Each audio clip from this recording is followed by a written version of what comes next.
উফ, দাঁড়াইলের কি স্টাইল ভাবে, মনে হইতেছে 16 বছর যুবতী। আমার তো আর দৌড় সইতেছে না রে। ভাবি, আমি জানি আপনার গরম বেশি ধরছে, এই জন্য বাইরে এসে খাড়া হয়েছেন। চলেন যাই ভিতরে, আপনার ঠান্ডা দিতেছি। হুম। ভাবি, কাকা তো গেছিলেন না? হুম। ভাবি, আচ্ছা ভাবি, খালি হইতেছেন। আচ্ছা, আপনার শরীরে তো হক থক তো কে? আর এই যে আপনার কাকাতে বিয়ে হয় বুঝছেন, এই কামে কামে তো শরীর এত তো শক্ত হয়ে গেছে। ভাবি, আমার যদি আপনার বিয়ে হয়নি, আপনার ডাইরেক্ট ফিরে যেতে মানে। হুম। ভাবি, নন আমার আর সহ্য হইতেছে না, তাড়াতাড়ি ভিতরে চলেন ভাবি, আসেন। लेकिन एक सेकंड।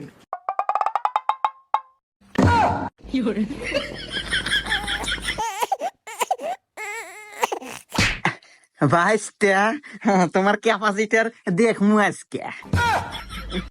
কাকা, কি করেন না? আমি তো ক্যাপাসিটার নিয়ে আসি না।